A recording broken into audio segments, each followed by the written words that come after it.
Aha, welcome back, friends, to Hit or Miss Star Trek, the podcast where we boldly go where others fear to tread in the world of Trek. I am your usual host, Captain Mike, and I am joined, as always, by my loyal first officer, D.K. Hello there. Hello. Hello, how are you doing there, number one? I'm not too bad. I'm I'm channeling my inner Jack Ransom. Absolutely awesome. Cool. See, I'm definitely stuck on the lower decks. I can't even pretend I'd be one of the senior stuff. I wouldn't even be one of the cool lower deckers. I'd be like that dude that walks around in a towel or something. Anyway. You'd be Seth MacFarlane. Oh, good God, no. Oh. At least I get to be a captain in the Orville universe.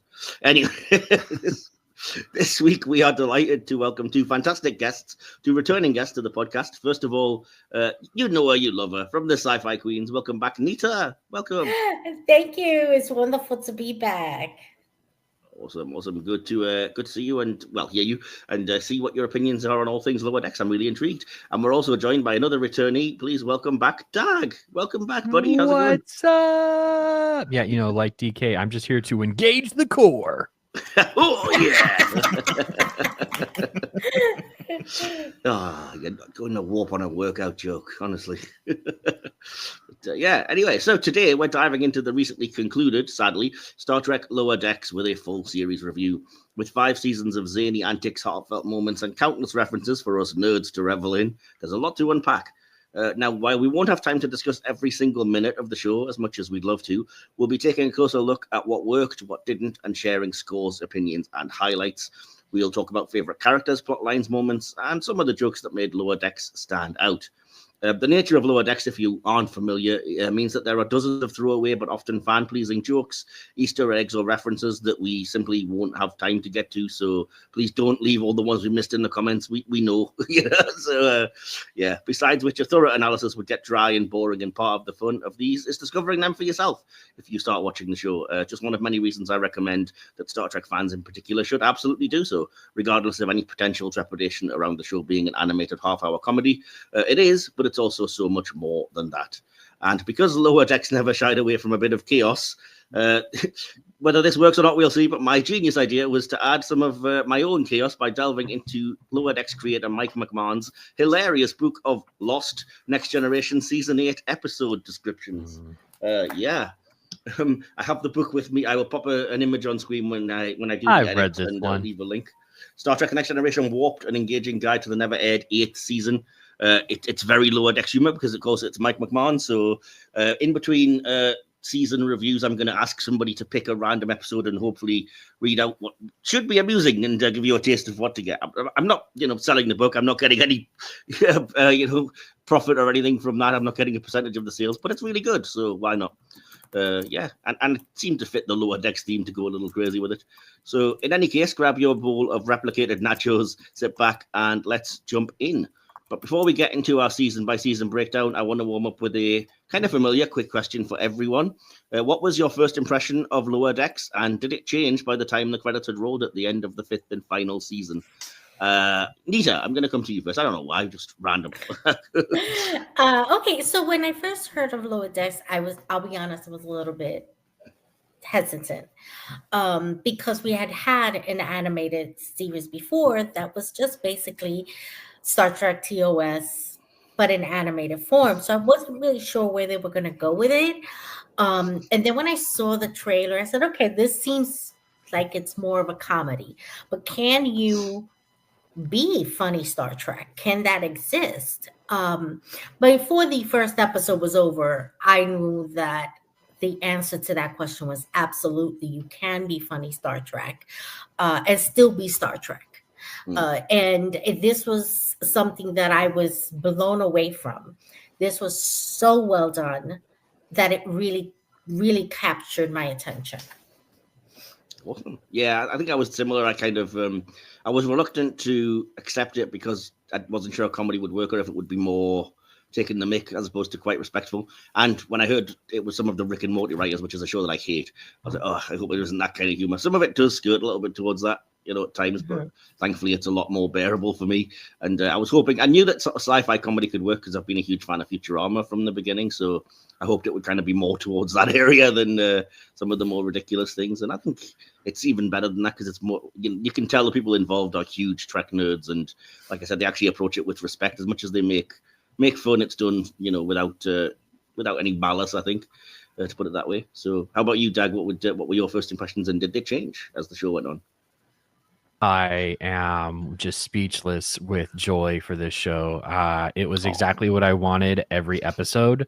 Sure, some episodes, they might not have been 10s. They might have been like 9.5s. But I mean, we can't all occupy every point in space time simultaneously like every other episode of Lower Decks can. I hate to break it to you, but I'm going to be the one preventing your ascension. I am always the one pulling up the curve in the ratings on this show. You know that. Well, we will see, because I should have said, actually, I didn't expect anybody else to do this, but I actually did a full rewatch of Lower Decks because I was watching them anyway, and it's quite short. So I actually have got individual scores for every episode, which I will read out, but all I've actually asked from you guys is more of a score for the overall season, which I'll come to at the end. But I can tell you, I worked out exact average from my individual episode scores because I'm just that much of a nerd. Yeah. So, how about you, DK? Thoughts on Lower Decks? Yeah, I was like pretty much everyone else. I wasn't sold on the idea when I first heard about it. Tentatively took a chance on it. I have to confess, I wasn't sold for the first few episodes. It took me a while to come around to it, but yeah, by the time it ended, I just loved it. Well, hopefully when we start discussing season 1, I'll be able to pinpoint exactly what episode turned it around for you and what won you over. So speaking of which, we may as well jump in and do exactly that. So if you'll forgive me, I've kind of tried to summarize the seasons as best I could by writing out my own little script and stuff for this. It's not from anywhere, it's just from me. So if there's any problems with it, you can only blame me, not any other source. So to try and summarize season 1 for anybody who might not remember it, it's been a while. The show launches and introduces us to the California-class USS Cerritos and its mission of second contact. We're introduced to our main cast of 4 lower decker ensigns, who will be our focus, and 4 senior staff, who will be fulfilling the traditional key starship roles and serve as secondary characters. The first season takes place in the year 2380, 1 year after the events of Star Trek Nemesis, and it sees the crew dealing with the rage virus outbreak, the captain's obsession with efficiency, Tendi inadvertently preventing a colleague's ascension to a higher plane, Boimler having a romantic encounter with a shapeshifter, Mariner taking out her frustrations as Vindicta in a holodeck program, and much more. The season also introduces us to bad-gey, Peanut, Hamper, and several other Cerritos crew like Dr. Miglimo, Lieutenant Commander Billups, and Jennifer Shreyan. The season concludes with the return of the Pack-Leads from Next Generation and an epic battle which sees the apparent death of Lieutenant Shax and the Cerritos being assisted by Captain Will Riker on the USS Titan, with the final reveal being the crew learning that Mariner is the captain's daughter. So, overall thoughts then on season 1, and if you don't mind, if you can pinpoint it, do you have a favorite episode or a favorite, even like a moment or something? And again, I'll come to you first, Nia, because I did already, so why not? Mix it up later, maybe. No problem. So in season 1, my favorite episode is actually the second episode, Envoy. I love all things Klingons. I'm a big Klingon fan. And for them to bring the Klingons in so rapidly was excellent to me. I love Mariner and Boimler's interaction with this Klingon and getting themselves into a mess. And you just see how tense Boimler is and how focused he is on trying to achieve his goal that he forgets to kind of relax a little bit. He gets himself into trouble for it. And I love how Rutherford just keeps trying to keep his word as a Klingon, as a Starfleet officer to Tendi about, watching stargazing, or I think it was something they wanted to watch together. And he just went from department to department to see which one would give him the better schedule. And he ends up back in engineering, and they're back in they're together, and he keeps his word while still being the engineer that he is. And it really showed the interaction of the crew and how their thoughts are, and how just because you're good at one thing doesn't mean you're going to be good at another. Because Rutherford in medical was a nightmare. He's just not the guy you want in medical. I remember some of that, like when he's looking at that guy and he's like, oh my God, is he going to live? Oh, this is terrible. Yes, exactly. He basically terrified this guy to giving him a heart attack, you know? And I just love the way they interact with each other. And it's something that we never really got in Star Trek. I think we got one episode where, you know, the quote unquote lower decks of Star Trek, The Next Generations was seen, and it ended up with tragedy because one of them died. And this was just so much more positive. And again, you can't go wrong when you bring a Klingon into the mix. Yeah, fair enough. I mean, they didn't shy away from putting in any recognizable kind of Star Trek elements throughout the show, and I think that was one of the strengths as well. Absolutely. So how about you then, Dag? Overall thoughts on season 1, and do you have a favorite episode or even a moment or anything that stands out? Yeah, 2 episodes back to back are among my favorites, but like overall, season 1, I think it's just really strong. Lower Decks has this habit of like introducing elements in the first episodes and then carrying them through the season in a way that I really loved about DS9. So that's the nostalgic hit for me, is that DS9 did a lot of like serial stuff, but there was also tiny things happening and getting mentioned in the background that would pay off later or maybe in another season. So Lower Decks really grabbed that and pushed it through all of their seasons. But my my 2 favorite episodes from season 1 are Much Ado About Boimler, where Boimler has a transporter accident and gets sent to the farm. I just remember one of those having like the Christopher Pike chair with the little bleeps, and one of them having like 3 arms. So there's various transporter accidents. Yeah, because Boimler's half phased and making a weird noise or something, isn't he, at the time? So. Yeah, it absolutely speaks to this other side of Starfleet and the Federation, of like the horror stories that are possible and actually do occur kind of regularly, and the way that this post scarcity utopia handles it is they've done their service, give them everything they want. Yeah, and I'm like, but they now think it's something terrible. I mean, you've got the traditional kind of sitcom misunderstanding where Boimler's like, "Oh my God, they're taking us to the farm. It's going to be they're taking us out and killing us." And then you get there and it's like the most luxurious. Like, no, we're taking care of you guys, you know. And I do love that, like I said, most of the accidents that are on the ship, the kind of things that went wrong, are stuff that we've seen in previous episodes. With I think the one exception being the person that I just found really funny, where it was like half of them was really old and half really young, which they never really explained. But it's just such a funny kind of visual and idea. Anyway, sorry to interrupt. You were saying it was also really cool to see an Edojan again, the 3-armed, 3-legged species introduced in the animated series. Yes, I'd love to see one of those in live action someday. I love those. We still have Strange New Worlds season 3 coming out. Maybe we can get a payoff there. Bring Eric's back. Bring Eric's back. Bring Eric's back. And the second episode is the one right after that, Veritas, where Veritas, where they are the lower deckers are under interrogation in a Klingon court by Klar, and the upper deckers are like encased in a beam, and they have to go through basically what's a clip show to justify stuff we haven't seen before. So it's what's happened there, and pretty sure they're not Klingons, by the way. I think it's the Drukmani, just to clarify before we get letters. Sorry, actually, no, the Drukmani were the salvage people, but this episode actually doesn't state their race. It just says the alien named Clara. Okay, you're totally right. I thought it was a Klingon court for some reason, but I haven't watched that episode since it came out.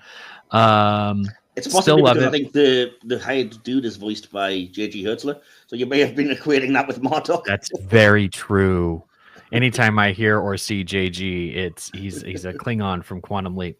But no, the best thing about Veritas is Tendy's testimony about mistakenly joining a covert mission to steal a Romulan bird of prey. Love that, man. And just like the ass kicking she suddenly gives out, it's like, wait, who is she? And then, of course, we learn later that she's, the mistress of the winter constellations and this big badass in Orion culture. So Definitely cool to see that hint I there. love that story arc for Tindy because I feel like it really gives you something so opposite of what you think Tindy is. Yeah. Mm-hmm. And I mean, that's something they developed the entire series, which again it speaks to the way these characters are allowed to grow and develop. They even get promoted at one point, but again, we'll get to that when we speak of the later seasons, I guess. So yeah, DK, you know what I'm going to ask. I don't need to repeat myself. Season 1 thoughts. Yeah, it's Tex already mentioned it. Where it clicked for me was Much Ado About Boimler. Ah, okay. Cool. Yeah, not just the gun of the farm, but the whole nightmare fear of Tendy's genetically engineered dog. That thing is so weird. The Yeah. mutated bat dog eyeball thing, whatever it is. Yeah. Again, like that. I think that's what the series as a whole started to click for me because, like Dak mentioned, to see in a Dosian again. It's when it kind of started solidifying, and I think in another episode, I'm not sure which episode it was, where you see the huge Spock skeleton from Infinite Vulcan. I just thought, oh wow, wow, his eyes open in season 2. Yeah. Oh yeah, I thought, they're not just ripping the piss out of it. These guys are actual real fans. Mm. And it gave me more absolutely. respect for the show. I didn't, because at first when it started, I think I was like you, I'm not a big Rick and Morty fan, and I thought they were just kind of using the name to get cheap laughs. So when I saw that they were, there were some deep cuts in there continuity wise, I thought, yeah, I get it now. Right, what was I going to say? Yeah, so I'll just kind of go around and ask. I think I would like to know if everyone has an MVP character from season 1 that stands out. I'm going to mix it up a bit. Dag, who's your kind of character that you were more drawn to in the season? Oh, man. The first season for me, the show stealer really was Bad-gey. I'm not going to lie. I know we're like, but what about the main characters? Like, I loved season 1 so much that after it came out, I have never done like quilting, patterning, embroidery, that kind of stuff before, but I patterned and made my own 18-inch Bad-gey plushie. Because you weren't going to find that in the stores. I mean, they've actually started doing them now. But yeah, but I mean, I have one that's like sitting on top of my door right now, and it even has the little power level that shows like his battery's going down. Yeah, I'll send you a picture if you want to use it as a clip. Oh, absolutely. But did you go on and also make a Logic-y and a Good-gey?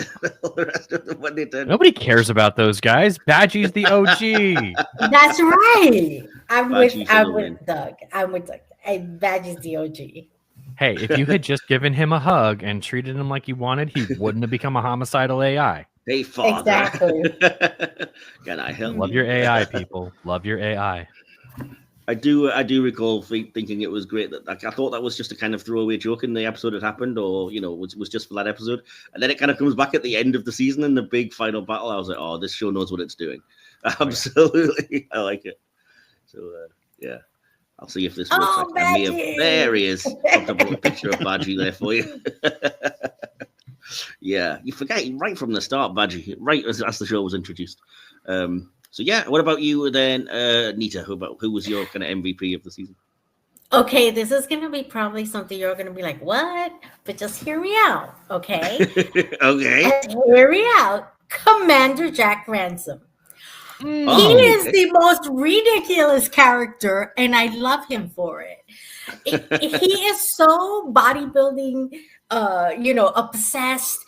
And obsessed with impressing the captain. He'll do and say anything and change his mind in an instant as long as he's in line with his captain.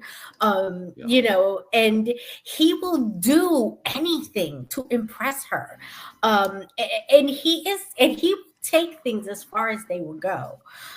Because he's, it's like the episode where he's talking about that they're Hawaiian, but he's really from the moon. And he's taken that since his academy days. Oh man, he ran with it. And he made it his own. I mean, he is just the most ridiculous guy, but he is actually, I think, a good officer who's got his captain's back. And I think he's smarter than they present him to be. And I think that throughout the show, you kind of see that, So For sure, I like him. Yeah, I think it's in the first season, but I do love the thing where like him and Mariner are held captive by aliens and they have to fight each other as to who's going to actually go out and fight the things and everything. And it's it was the tougher It says one. a lot about both of their characters, that they're both like, no, I'll do it. I'm braver than you. Yeah, cool. How about you, DK? I'm going to go with Tahana. Yes, see, I was going to say that Tahana. you say it took a while to get those deep cuts, but we had a Cation there from. Yeah, from I was surprised to see a Cation, and then I found out how just utterly filthy mouse she is, and just fell in love with that character. And I think she's exposed some like latent furry tendencies in me. I've got to be honest. So, yeah. Oh, well, we'll have to get somebody to dress up in a furry costume and swear. Only if it's bleeped out. Too funny. She had the most wholesome relationship with Shax. I loved that every second. I love it. Yeah. Oh, I love it completely. Yeah. I was going to Shax. I mean, for what could be a one joke idea, he's also pretty funny. And again, we'll get into that. But yeah, my favorite character, if I had to pick, would probably be Boimler. But only because, like I said, I think I said this when the show first came out. I'd love to pretend I'm Mariner and cool and everything, but I'm totally Boimler. I'd be like, rules, gotta do it, gotta be be a lieutenant and be cool and everything. And yeah, I'd end up putting my foot in it just about as much as he does throughout the season, having stupid accidents and ending up with a shapeshifter and everything. So yeah. Honestly, I would be the same guy on that ship though. Like I would be like, I'm in Starfleet. This is amazing. They want to do experiments with me. It's fine. It'll all turn out great in the end. Speaking of like the Easter eggs and stuff, I also did love that when Mariner's convinced that like Boimler's about to be attacked or by something, and it can't possibly be just a human woman that cares for him. And like all of the possibilities she's got are things from previous episodes. So it's like a changeling or a salt vampire or like exactly. That I feel bad for Boimler. Like he never, you finally think he gets a girl, but that's still not it. It still doesn't, and I just feel so bad for him. Fair enough. Well, I'm going to wrap us up then with, I'll give you, like I said, my scores for every episode, my overall season score, then I'll ask you guys for yours. So I will say that I gave Second Contact an 8 out of 10. I thought it was good, but I just wasn't overly fond of the kind of zombie-ish type plot. I thought that was like a little bit too Rick and Morty. I gave Envoys a 9 out of 10. I think it was an improvement. Temporal Edict, I also gave an 8 out of 10. Moist Vessel, I thought was a bit of a drop. I gave it 6 out of 10. Cupid's Errant Arrow was right back up there with 9 out of 10, probably because of the nerdy references. Terminal Provocations, again, I thought was more of a 6 out of 10. Much Ado About Boimler, I gave an 8 out of 10, also a fan. Veritas, 7 out of 10. Sorry, that was still not a bad score. And the reason I didn't give you my favorites is because I also have back-to-back favorite episodes, which will be apparent because I gave Crisis Point 10 out of 10 and No Small Parts 10 out of 10. So my overall score for the first season comes to 8.1. So... DK, I'm going to come to you first to mix it up a little bit further. What would you say is your overall? So are we doing this out of 10 rather than 5? Out of 10, time? yeah, just because it's easier to averagize that way. Just double whatever you would have given it out of 5. Fair enough. I think I'm going to go with, because it took me a little while to get in it, I think I'm going to go with a 7 for this. Okay. You can be as specific as you like if you want to go 7.1 or 7.6. No. I've just suffered that, so I'm not going to voice that on anyone else. What are we? Sulu warping around the sun? 7.1, 7.2. Just admire the nacelles. What was it? The pylons. The pylons. Cool. I'm quite surprised that you didn't bring up Crisis Point, considering your little profile picture thing there. I think that's what it's from, if I can make out the little tiny figures. It is from Crisis Point. Crisis Point is among my favorites, but I didn't want to monopolize the show. Okay, cool. So what would you give the first season out of a score of 10 then, Doug? First season, I would give a solid 8. 8, okay. It's an Well, as in- introductory season, and I mean, we're gonna have to follow the whole like every Star Trek show. The first season is always the one that gets you off the ground. True, But true, no true. small parts. There are so many good, like visually stunning sequences in that episode that I was a member of the Star Trek GIFs community, and we made so many GIFs from that episode. It's so good. I mean, I wasn't fond of how they kind of made a joke out of Shax's death and retconned it, and they probably just shouldn't have done that part, but that's not within the episode itself. But it's such a good episode anyway. And then the fact that Man, you had the Titan and Riker and Troy appearing, and that would already have won me over. I'd have been like 10 out of 10. Don't care. Titan, Cannon, Riker's there. Love give it. me warp in the factor of 5, 6, 7, 8. 7, 8. Oh, not the So yeah, I love, and I mean the Packleds, another deep dive reference, but turning them into something that can be more serious for this show. We didn't even talk about that. That was kind of the season 1 plot overall, as just so cool, and it's a nice deep dive reference without, I think, alienating anybody else, and just funny as well. So yeah, I give it 8.1. You gave it 8, Dag. So we're kind of on the same page. What about you, Nita? So I'm going to give it a 9. I would have normally given it an 8, but it really turned my opinion of what I was going to think of this particular Star Trek series around, because again, my brain was thinking Star Trek animated series from the original. It was just regular Star Trek TOS in animated form. This is so different from any other series. And, I love the little references that they have done to the other series, the homage to the movies, to the other movies. And the season 1 really was so good introducing the characters and introducing you to what you are going to be expecting and going to be seeing, that I'll give it a 9. Cool. Fair enough. Well, that's on record. So I'll work out, as I said, at the end of the episode, what the averages are for each season and then overall for the show. So we're at a gap between seasons. So I made a promise or threat, depending on how you look at it. So let's see who gets to pick first. Nita, you're already talking, so why not? I leave you to pick an episode of season 8 that you'd like to hear about. This is the book that I have that was written by Mike McMahan, where he basically writes a kind of sort of comedy version of a lost season 8 of Next Generation. So I thought I would pick some and read you out what his ideas were. So there are 26 episodes in his 8th season that was lost, but you can't pick episode 1 for reasons that will become apparent later. So anything between 2 and 26. It's 20. 20, okay. Let me see if I can find that, and I'll hopefully this won't backfire and be boring, but it is potentially going to be quite long. I'll do my best to make it entertaining, but it's at least funny. So season 8, episode 20. And I won't be acting out the bits that are memorable quotes, by the way. You can buy the book if you want. I'm not that bothered. So season 8, episode 20 is called Son of a Moog. And having received dozens of anonymous complaints about behavior and hygiene, Dr. Angelica Cavallo, a Federation therapist, is tasked with evaluating Worf, son of Moog's fitness for duty. Cavallo's a no-nonsense doctor who wears her stuffiness on her sleeve, and that sleeve is drab and practical. She has the power to get Worf kicked off the ship and even kicked out of Starfleet if she doesn't like what she sees. The Enterprise crew doesn't have time to formally greet Cavallo during their investigation of an ancient rectangular ship that has drifted into a shipping lane. Wesley Crusher accidentally triggers a dormant program that awakens its computer core. The rectangle ship splits in half, revealing it was actually a massive sarcophagus for a giant alien humanoid. Over a mile long, the creature separates from the ship and drifts towards a nearby Federation colony. Scans reveal that the humanoid is a biomechanical cyborg. If it reaches the colony, it'll consume all organic and inorganic matter to fuel its massive tummy engine. Dr. Cavallo ignores the giant. It seems like nonsense to her, and she's no nonsense. Nothing will distract her from focusing on Worf. Hopefully she can catch a whiff of the subtle behaviors that are leading to his recent problems. She heads to 10 forward, and within moments of arriving, Worf launches into a screaming fit at a waiter who doubts his decorative sash is armor. Worf accidentally stabs the waiter with a broken bottle while gesticulating, then flips the table and storms out. The massive Titan drifts closer to the colony, lights and mechanical systems booting up along its body. Picard and Data suit up in EV suits and beam themselves onto its chest, marveling at their grand view of the Nipple Mountains. Defense protocols kick in as they attempt to communicate, but menacing cyber crabs, the giant automated defense units, skitter across its exterior.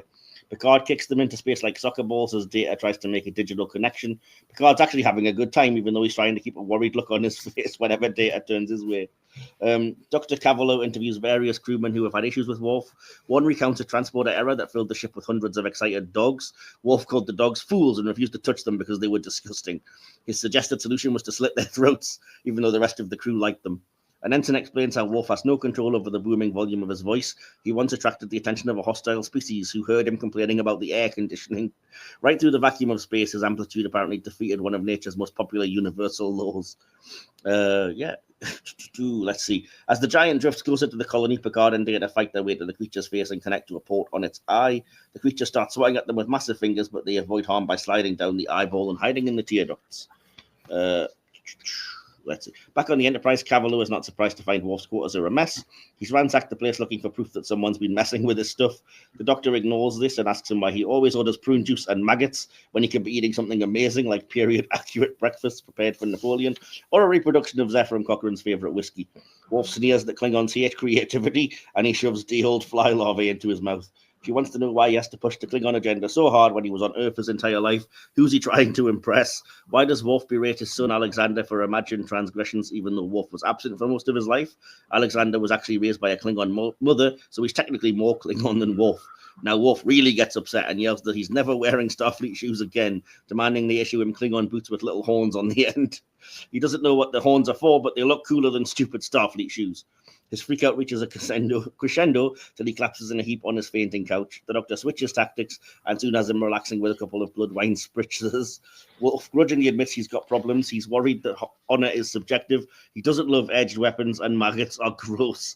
He lights a pair of sacred Klingon bone candles and demands Cavallo leave him in peace to definitely not cry.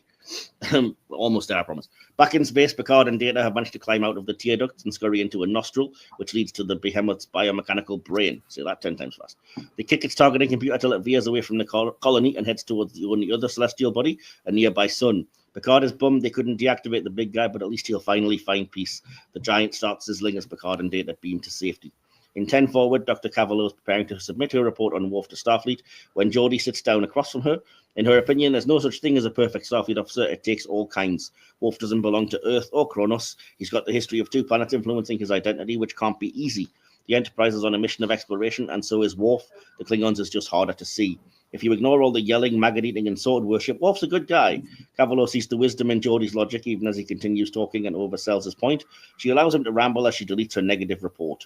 As she's about to leave Enterprise, she gives Worf a final goodbye hug. Worf accidentally stabs her in the arm a little. Embarrassed, he offers to carry her to sickbay, but she sprays on a bandage and tells him not to worry about it. She considers it an honor. He smiles and calls her a fool. So, some trivia from the episode. Worf doesn't actually eat maggots. He's actually eating caterpillars that have been painted to look like maggots, which is weird because they taste worse than maggots. This episode features more stabbings than any other Star Trek episode to date, except for the flute stabbing sequence that was deleted from The Inner Light, which didn't make a lot of sense to begin with. The surprising number of tiny background actors in this episode is attributed to Bring Your Child to Work Day. Usually the Enterprise is crewed by a majority of preteens, but who's going to say no to their kid when they want to be in this show? And one of the giant's massive eyes was simply a large prop eye the crew found in a dumpster. What luck, it saved them a ton of time.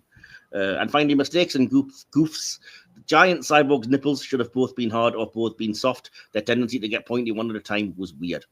And when Worf tries to stab an imaginary demon with a spoon, you can see that the spoon has a Made in the USA logo. The United States of America doesn't exist in this time period, so it's a job for the Department of Temporal Investigation. Oh, jeez. That was a lot going on in that episode. I do apologize. Yeah, they're quite long, and not all of them are, a hilarious hit. But I thought, it's always a little bit interesting, something to break up the monotony potentially of the season reviews. So that was that episode. So we're going to move on to season 2 of Lower Decks, and again, I'll summarize it as best I can for you. The second season of the show takes place in 2381. In this season, an encounter with strange energies transforms Commander Ransom into a vengeful, near-omnipotent being. The Temerian Lieutenant Kashon joins the crew and is immediately turned into a puppet. Shax returns from the dead. Boimler finds himself obstructed in his attempts to have Tom Paris sign his Voyager commemorative plate. The Cerritos is overrun by an annoying species that duplicates itself whenever it feels shame. We encounter Billups' family and learn about his culture and backstory. The crew are tested in various Trek-based holographic scenarios. We get a glimpse of life on the lower decks of a Klingon and a Vulcan ship, and the season concludes with the Cerritos having to rescue Captain Sonia Gomez and the Archimedes when a first contact goes disastrously wrong, requiring the stripping of the outer hull. Celebrations of success are short-lived when Captain Friedman is arrested for the destruction of Pac-led planet, ending the season on a cliffhanger. This season introduces us to Keishon, Boimler's transporter duplicate William Boimler, the evil computer Agamus, Whale Lieutenants Kimalu and Matt, the Klingon Maha, and the Vulcan Tulin, who will become important in later seasons. So, DK, I'm going to come to you first. Highlights from season 2, favorite episode, any moment that stands out from all of those? I forget the name. The episode where it does show you the lower decks on the Romulan and the Klingon and the Vulcan ship. Took mine. That episode is called Wedge Dooge, which is Klingon for 3 ships. Yeah. Introduced us to Tulin, who is one of my favorite characters, and I just love the volcanisms on that ship. She's out of control. She's so calm, and then she's completely out of control. Yeah, I do love that episode. I also like the episode We'll Always Have Tom Paris. Yes, of course, yeah. Where Boimler's trying to get where he's trying to get, and he gets so messed up in the conduits and the various Jeffrey tubes that Paris mistakes him for a Kazon.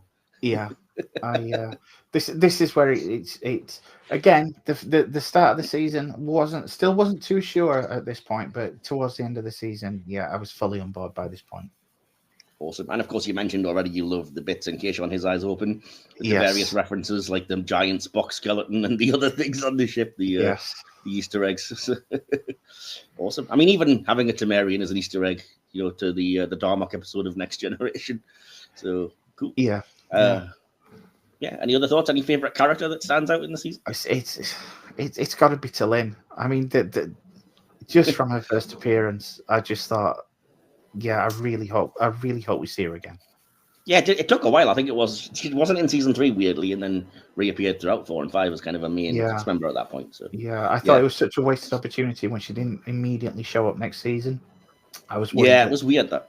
Yeah, I was worried they weren't going to use her, but I'm so glad they did. I even that episode, I loved the Borg lower decks on the credits.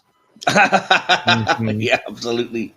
Yeah, which is just them regenerating the entire time. I love it. I love that the Borg have different color lights to represent the divisions, like the Starfleet 3 colors as well, like a green, a red, and a blue or something. All right. Thank you for your doing. Cool. So yeah, Dag, what about you then? What are your highlights of season 2? Favorite episode, if you have one, and favorite character? I mean, we could talk forever about Wedge Dooge and First Contact, but some notable non-best episodes are Where Pleasant Fountains Lie and I Excretus. Oh, I love I Excretus. That's my favorite episode of the season. We'll talk about the first one, Where Pleasant Fountains Lie. It's the one where it's Billups' Renaissance family shows up, and they're like, we need you to lose your virginity so you can ascend as king. And he's like, no! With the other subplot being that Boimler and Meritor are stranded on a planet with Agamus, who was voiced by our very, very favorite Jeffrey Combs. Absolutely. But Agamus is so funny. Agamus is hilarious. I'm always a fan of seeing the weirdness of Renaissance in space. I love that. I love how they refer to the warp as like we've got to power the dragon's breath. Yeah, just mapping that thought to what would this really be like for them. I was just very fascinated with the world building and the creativity that went into that episode. And then of course I Excretus, where the name itself is the opposite of like Locutus, because Locutus is that which comes out of your mouth. So Excretus is the other thing. But the fact that Boimler was just so obsessed with getting a perfect score is me in every single app I have ever played. Yes. Yep. That can relate. Too good there. And the drill instructor here reminds me of that instructor in that little Worf vignette you read off. Oh, yeah. Shari and Yem. Yeah, and again, another animated series reference. It's probably a character we'll never see in live action. The various, I think it was Bem, the original version of that character, who can split into like 3 things, 3 parts. Bizarre, but so cool. I just love IX again, all the references. I love how it completely bent out of shape all of the idiots that were just like, oh, so offensive. I don't want to start looking at that when they go to the naked time scenario. It's naked time, and it's like censored genitals and everything. I love that Alice Krieger returned to voice the kind of holographic Borg queen. And even the Borg are just like, Boimler, your skin is very dry. Are you hydrated enough? Yes. So many great jokes and bits and pieces. But yeah, I also love where Pleasant Fountain lie. Like you said, it's kind of humorous that the planet that Phillips is from is such a weird kind of Renaissance backwards thing, and they have this ornate looking spaceship, and all of the references are from there.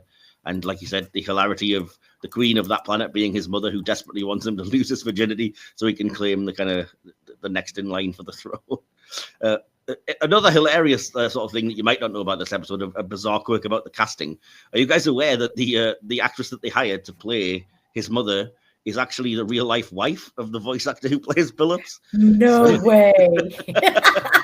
Yeah, she's an actress called June Diane Raphael, and he's Paul Scheer, I think, is the actor who plays Phillips. And yeah, they are husband and wife. So hearing her like desperately playing his mother, desperately trying to get him to lose his virginity, when you know that, just adds an extra layer of comedy, I think, to that episode. That's like, all right, pretty good.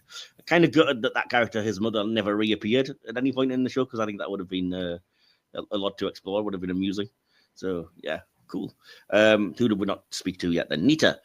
Overall thoughts on season 2, favorite episode, character. So, DK kind of took mine, right? Because my favorite episode in season 2 is episode 9, Wei Jun. I'm saying that wrong. I know I am. And it's, first of all, Klingons, right? They're there. I'm going to love them. And I love the fact that you see the Cerritos during downtime, but you also see the Klingon and the Vulcans lower deck and what they're doing. We get that first introduction to Tallinn, she is just a fabulous character. And you see how different they all behave. While when she's supposed to be meditating, she wants to be working, and downtime in a Vulcan ship is meditation and self-reflection. And downtime in a Klingon ship is a whole hot mess going on. I absolutely love Chita. I thought that they should have brought more of him throughout the season, or maybe bring him into I thought they were going to do that, but instead they brought in Tallinn, which was a great choice. But I love the fact that he elevates himself by doing exactly what Star Trek TNG talked about, and when it comes to how, and Star Trek Deep Space Nine talked about how one grows in a Klingon ship and how one is promoted, which is murdering your captain, which is exactly what he did. And he was the smallest of the crew. He was just this tiny guy compared to the other ones, yet he did what the other ones couldn't. I love the fact that this episode at the end gives you this little bit of Borg lower decks, but here's the thing, they're doing exactly what all the other Borgs are doing, just regenerating. Yeah, that's the joke. Exactly. They're not doing anything special. And if you know Borgs, if you know Star Trek, that moment was the funniest moment in this entire episode, because it was just like, hey, in here we all do the same thing. Yeah, exactly. And I love that episode because it really gave you an insight into areas of other ships and other alien races that you wouldn't have gotten in any other way. You can't do that if you're not in a Star Trek comedy. It's just too funny not to. Yeah. So that stands as my favorite for season 2. Cool. Well, my favorite characters, I should say, I'm going to give a shout out to Kimmerlu and Matt, my whale friends. I think that's just such a great joke that finally pays off the whole cetacean ops type thing. And I think, I really liked it. Agamus would have been a close second, though, because again, just very amusing. I promise I won't harm you. I won't take over everything. Just plug me into the thing or whatever. No. lots going on. I'm going to go through the episodes and give you my scores. If anything stands out or jogs the memory and you want to mention anything, feel free. So I gave Strange Energies an 8 out of 10. I thought it was really good, even though I was a bit worried the whole Ransom becoming an omnipotent being thing would be ridiculous. But I think Jerry O'Connell really sold that, and it was pretty funny. Keishon, His Eyes Open, controversially, I did not like. I thought it was more bogged down with. I just thought it was all references and wasn't funny, and it was bogged down in just being Easter eggs, unfortunately. So I only gave it a 3 out of 10. Again, don't kill me. That's just my thought. It's the first one I've actually got that's not a pass, that's under 5. But there we go. We'll Always Have Tom Paris. I gave a 6 out of 10. I thought it was a little iffy in moments. Like I said, I don't think all the humor particularly worked when it comes together. And then again, Mugatu Gumatu. 3 out of 10 for me, just not memorable, as evidenced by the fact that none of you mentioned anything that happened in that episode. And I think we'd struggle to remember, to be perfectly honest. An Embarrassment of Duplers, I didn't like at all either. I gave it a 4 out of 10 because there was some good stuff about, Boimler and Mariner and their bonding and kind of wanting to get into the Starbase event thing. But the idea of the Duplers to me really is just a very Rick and Morty, ridiculous, stupid. I don't think it quite fits for me, and I didn't think it was particularly amusing. There's a notability in the Embarrassment of Duplers for the return of Captain Elizabeth Shelby. Well, yeah, in the background, she doesn't even talk. Yeah, so but that works. That's like the best part of the whole episode. At least she got to appear properly in Star Trek Picard season 3. Just leave it at that. Oh, we don't talk about that. Oh, no, let's not go there, gentlemen. I'll carry on with my own controversies then and tell you that, the Spy Humongous was another one that I just thought didn't work at all. It wasn't funny. The whole pack-led spy plot thing was just more dumb.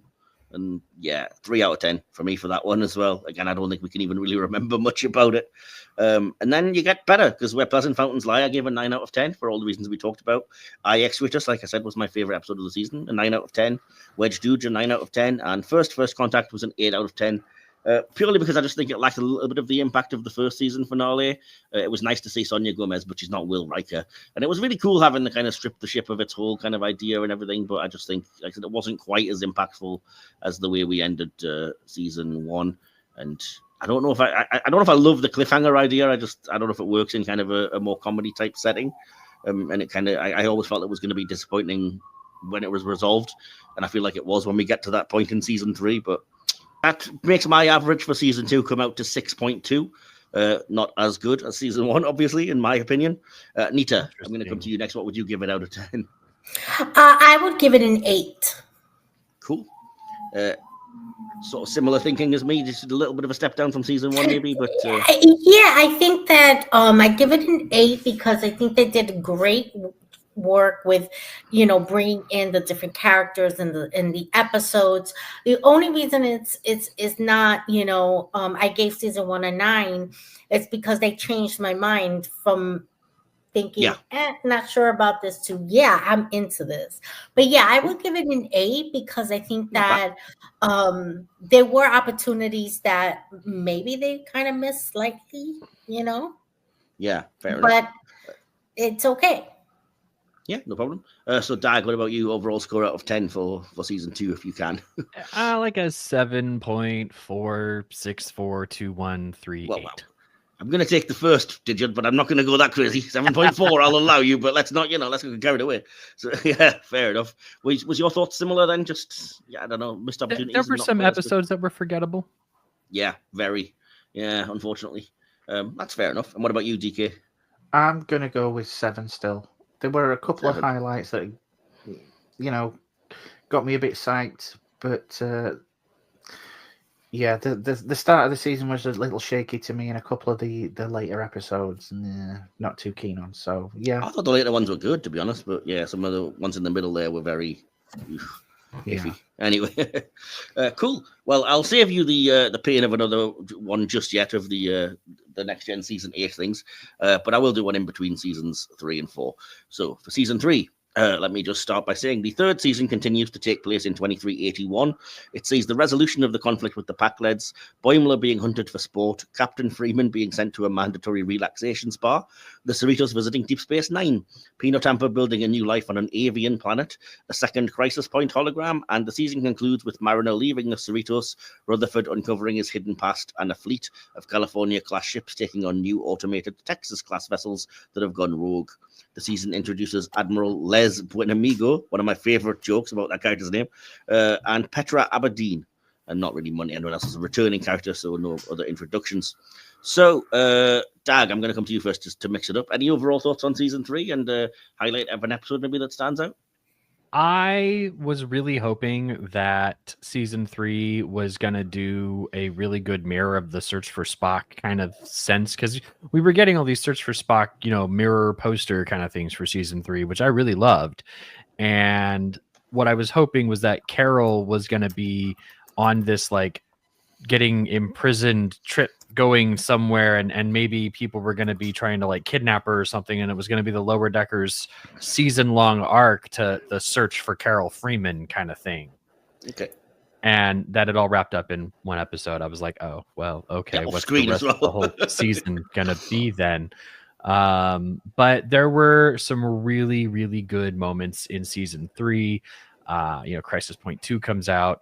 And then, of course, The Stars at Night, which resolves a whole bunch of stuff. And did you have a particular favorite episode out of those? Honestly, not really. I think the best part was Grounded, when they went to they showed us what became of Bozeman, Montana after First Contact. I love that. An amusement park. Amusement park. The little hologram of Zephyr Cochrane and everything. It was so wild to think that, like, oh, they have an amusement park ride that actually has a warp-capable ship as just, that's part of the ride. What is wrong with these people? Gotta love it, though. Cool. DK, I'm going to come to you now. For all thoughts. Crisis Point 2, Paradoxus, liked it. I actually like Mathematically Perfect Redemption. That one was really controversial among fans. I think it was either a love it or hate it episode, and ironically, I think I'm one of the very few that's bang in the middle, actually. Same here. I liked it. I mean, I didn't love it, but I liked it. Personally, I love Reflections. Simply because it made me realize something. Well, it didn't make me realize something. The person that I was sat watching it with made me realize something about myself when Boimler lost it. At the Starfleet. Oh, is that when they're on the booth at the... Yes, and the person I was watching it with looked at me and said, "I know why you don't like Boimler. You are Boimler." So yeah, that one sticks out there. Awesome. Yeah, that episode's great anyway. The fact that Rutherford's kind of facing his evil self and basically builds like a souped up Delta flyer and everything in his own consciousness. Pretty good stuff. I like that. I really like Rutherford in this season. I think I'm going to have to go with him for my favorite character. Well, there you go. That's see me having to come back to you later to ask you that. So cool. What about you, Dag? Then who was your favorite character of the season? We'll get it out of the way. The Mariner, 100%. Mariner. Cool. Yeah. Is that with the whole arc about like being sort of forced off the ship and towards the end she feels like she's being picked on, I guess, a little bit, and she leaves, but it turns out to all be an undercover type plot. Or was there something else? Another reason why you picked her? Yeah, the season long arc was just like, okay, what's going on? Trying to pick it out throughout the season, and then also it really comes to play in where's the episode where they go to DS9? Hear all, trust nothing. Yeah, and you get a lot more of her backstory from there. Yeah, cool. So Nita, we haven't asked you yet. So what's your overall thoughts on season 3? And do you have a favorite episode and a character from the season? Yes, I'm going to start with the episode, which is Hear All, Trust Nothing, the Deep Space Nine episode. It's one of my favorite series in the Star Trek series. So I absolutely love that they brought it back and you saw Quark. I love his, story arc going from just having his bar at Deep Space Nine to now having a franchise of bars. I love that they brought back the karma, and I love that interaction with Shax and Kira, him being around other Bajorans and how he behaved, someone he was in the resistance with and fought battles with. I absolutely love that they show Kira looking at that wormhole, and in my mind she's thinking of the emissary when it opens up. And then she turns around and she's got his baseball, letting people know he is still around, and it's kind of a tease to those of us who were not happy how Yeah. Cisco's end came. But I absolutely loved the episode. I thought that it was fantastic to kind of bring back that. I mean, there's nothing better than Quark trying to deceive and trying to scheme something. And to see that the one thing that got him so famous was something he stole. I absolutely love it. It's so Ferengi of him. And I love how, just the interaction of Tindy and the other Orion, because it really showed her resistance to being Oh yeah, thought of as a pirate and this negativity. And at the I end of the forgot about day, that. Yeah, the yeah, Orion guy at the who's end of trying the to act like he's so cool and piratey, but and he's he not at really all. was just like Tindy, someone who was Yeah. not a pirate. And he was just playing on this stereotype, and you see how she just explodes and her temper comes out. But, I have to say that, at that moment, she is my favorite character. It's between her and Shax because they both reach a part in their character arc that shows growth. She is done with people talking about her in this stereotypical Orion way, and she's gonna put this guy in his place.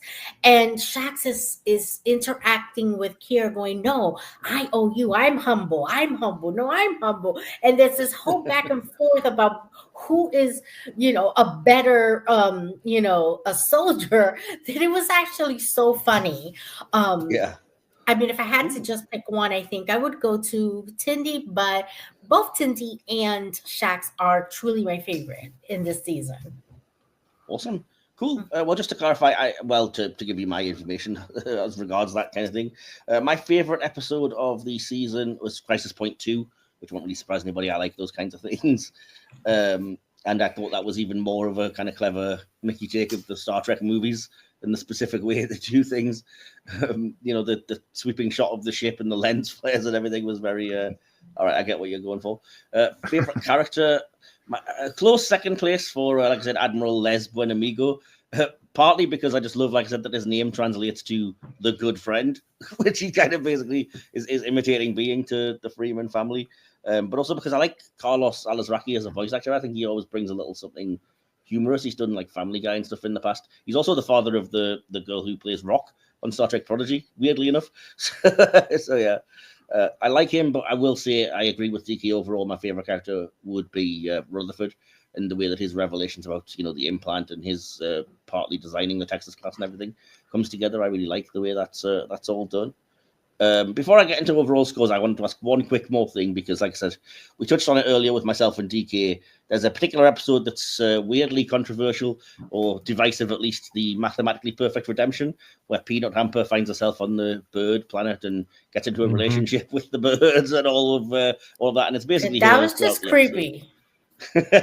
So yeah, I mean, we've already said me and DK are kind of on the fence / towards the more positive side. So Nita, did you like or hate that episode? Where do you fall? I'm not a Peanut Hamper fan.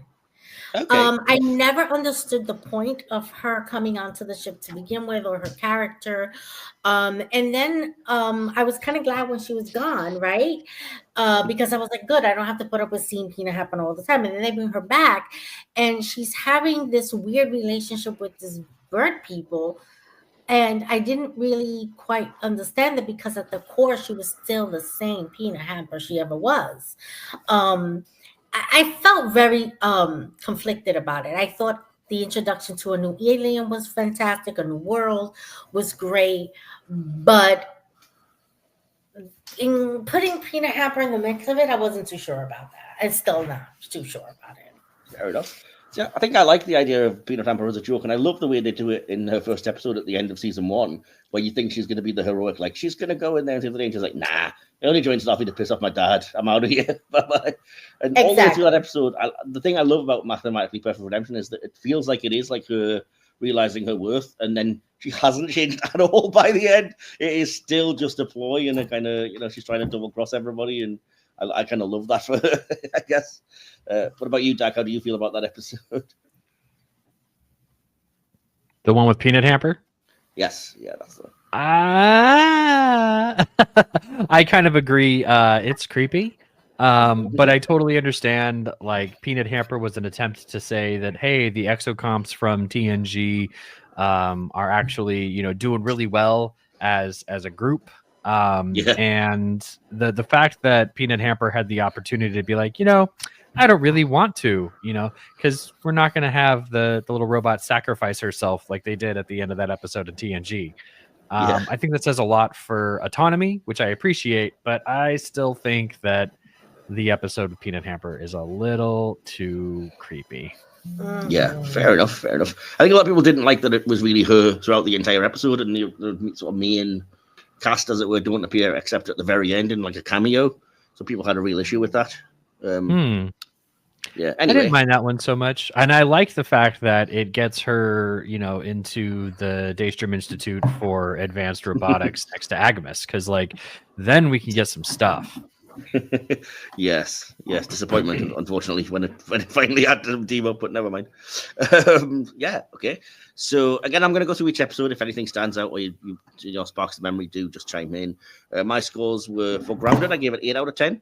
I liked all the same things about it that Dag talked about. The Least Dangerous Game, I gave a 7 out of 10. It was good, not great. Mining the Mines, I thought had potential, but it was only about a 7 out of 10 as well. Room for Growth, I gave a 3 out of 10. Again, it was one of those very unmemorable, nothing really happening episodes. Reflections, 8 out of 10, again, for the reasons DK talked about. Here, All Trust Nothing, again, this is going to be controversial. I'm not going to be a friend to the fandom. I gave it a 4 out of 10. I didn't think it was especially funny or compelling, and it just seemed to be trading a lot on, look, it's Deep Space Nine, which is not my favorite season anyway. A Mathematically Perfect Redemption, I gave 5 out of 10. I said just straight in the middle. Crisis Point 2, 9 out of 10. It's my favorite episode of the season, as I said. Trusted Sources, 6 out of 10, but I think that might be a little bit of bias because I didn't like the way Mariner was treated, even though it turned out to be a kind of ploy. And The Stars at Night, much like the end of season 2, I think 8 out of 10. Good, not quite as impactful as the first season finale, but a lot going for it. So my average comes to 6.5, which is a slight improvement over season 2, not as good as season 1. So Dag, I'm going to come to you next. What's your score out of 10 for season 3? Season 3, I think I would still give like a 6. There are some really good moments, but looking over the episode descriptions, I find myself not really remembering a whole lot of it. Yeah, I mean, it does have the kind of through line at least going for it with the Rutherford's discovery and stuff, but it takes a while to even get to that. And like I said, there's some stuff at the start that's kind of, it seems very filler. So I can see what you mean by that. Yeah. Nita, what about you? I would give it a 7 because they brought in Deep Space Nine, and that is one of my favorites. And I think that they really, I felt like, you know how sometimes seasons have filler episodes? I feel like, is this a filler season? Because it wasn't as good as 1 and 2, but it didn't leave me not wanting to watch it either. So I would definitely, I'll give it a 7. Okay. DK, what about you? 6.5 for me. 6.5. Yeah, it did. Same as me. Hey. Yeah, as it's been brought up, it did. There were times when it felt like it was treading water a little. Yeah, I mean, it was obvious, or it seems obvious to me that they had planned the Rutherford thing from the start, but I just feel like it kind of left everybody else's plot lines, as you said, kind of in the background because it was dealing with that one, and I don't feel like there's a lot of development for like Mariner or Boimler. They could have made an entire episode just with that Rutherford storyline. Yeah, exactly. Or even a couple of episodes, like if they really wanted to give it the appropriate. Well, they did towards the end, but I think that kind of meant that everything else was sacrificed, so the other characters didn't get a chance to really do anything until Mariner, became the kind of covert person that solves the problem at the end of the season, at least. So Anyway, so we're between seasons, and I did promise / threaten. So, Dag, I'm going to come to you this time for a number of a season 8 episode you'd like to hear about. 12. So, season 8, episode 12. Let's hope it's a good one. It's titled White Face Paint and Black Tubing. Sounds promising. Right. Sounds terrifying. As thanks for repairing their entire political system, the genome artists of Gambia 5 present Jean-Luc Picard with a gift, a perfect clone of Iowa, his favorite childhood horse. To approximate the demeanor, the Gambierians spent hundreds of hours researching Earth equine breeds, poring over footage of Picard riding Iowa, and accessing interviews with the captain from his academy days. Not since the Vulcan ambassador gave him a schooner made of solidified Merlot has Picard been as honoured.